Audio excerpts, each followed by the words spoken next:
Berjumpa kembali bersama Kamarudin Pibia Channel ya. Yang mana kita akan menyampaikan ini ya, tutorial pembuatan aplikasi perusahaan dagang.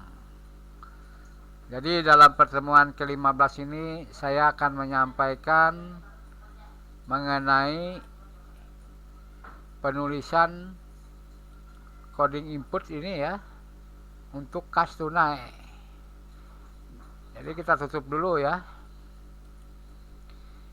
Namun sebelum kita menuliskan coding input di kas tunai, terlebih dulu kita bawakan ke kas tunainya ya. Kita klik di G1 ini ya. Ini adalah untuk kita merekam makro saldo kas tunai ya.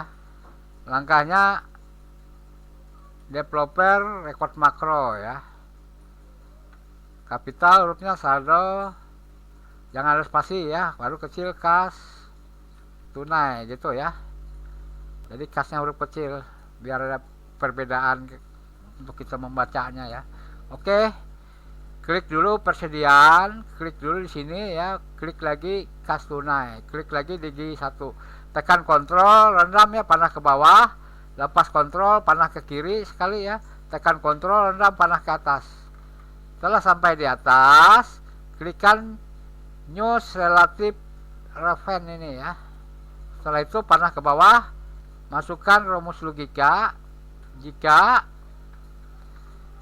saldo sama dengan saldo ya, maka untuk kas tunai itu saldo normalnya ada di penerimaan ya, penerimaan. Jika tidak ya, kurung buka, saldo ditambah penerimaan ini ya, tapi yang di baris bawahnya ya, baris sejajar bertiganya ya. Ya. Kurung tutup, kurang pengeluaran kreditnya ya. Kurung tutup if-nya, enter.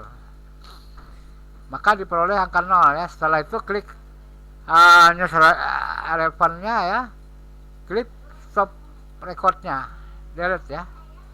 Jadi kalau kita jalankan record makronya ya, ini ya, saldo kas tunai run. Nah, kosong ya. Seandainya di sini ada datanya misalnya 2000 gitu ya. Di sini kita delete dulu. Kita jalankan. Maka 2000 ya, di sini ada 1000 misalkan lagi. Kita jalankan lagi. Oh, dia logika ini tadi ya. Nah, di sini maksud saya ada 1000 lagi ya. Nah, pengeluaran kita jalankan. Nah, jadi sisa 1000 ya. Jadi bisa otomatis sudah perhitungan saldo kasnya ya, delete ya. Berarti kita menuliskan coding inputnya ya, berada di kas tunai ini ya, copy aja, enter. Kita buka developer, kita bawakan ke user from kas tunai ini ya. Kita bawakan ke input ya. Nah, ini sudah tertulis ini di input, nanti saya jelaskan dulu ya. Saya delete saja ya. Ini untuk save-nya itu biar aja sudah itu save itu maksudnya untuk menyimpan ya. Kemudian di sini kita klikkan aktifkan dulu sheet kas tunai ya. Tunai titik select. Ini maksudnya pada saat kita run jalankan ya, maka dia langsung aktif ke kas tunai ini. Ya, itu maksudnya ya. Nah, kemudian kita tutup. Kita bawa ke input tadi ya, input. Sini ya. Kita kasih keterangan di sini ya. Menginput data ke sheet kas tunai ya. Nah, biar kita tahu ya. Jadi data yang ada di user prompt nanti dimasukkan ke kas tunai. Pertama kita memberikan pembatasan dulu ya. Pembatasan yang kita berikan di situ adalah dim ws itu ya, dim ws nya huruf kecil ya, as worksite ya, worksite. Nah ini ada worksite ya, enter. Jadi ininya itu artinya ya,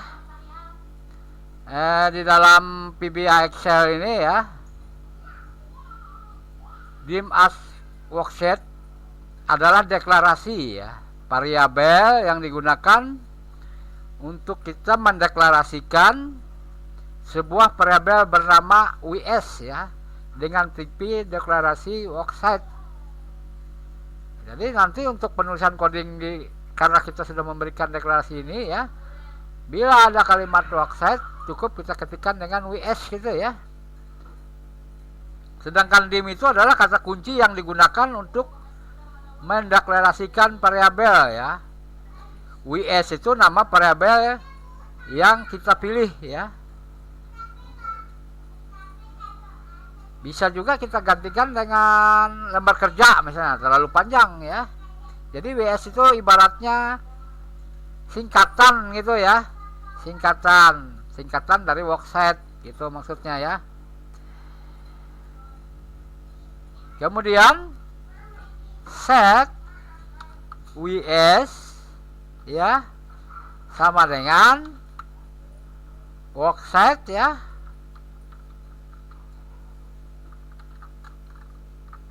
kas tunai tadi ya. Nah itu artinya bahwa penulisan coding berikutnya untuk WS itu singkatan dari mengaktifkan worksite kas tunai gitu ya.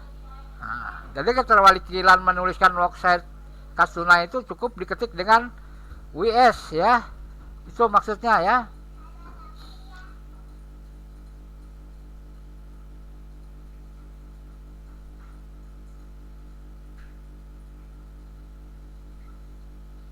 Kemudian di sini kita membuatkan batasan dim lagi ya, tanggal transaksi. Jadi di buku rekening kas itu untuk kolom pertama itu tanggal transaksi ya, as long. Nah ini untuk mempermudah nanti pencariannya ya. Jadi kita deklarasikan saja di sini lagi seperti yang biasa di bawah itu ya.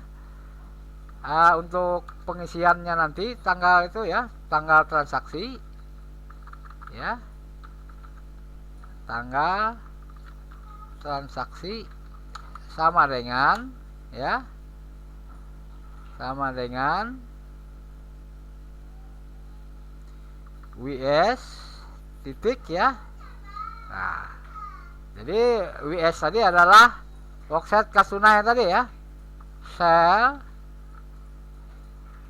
gitu ya, dalam kurung WS row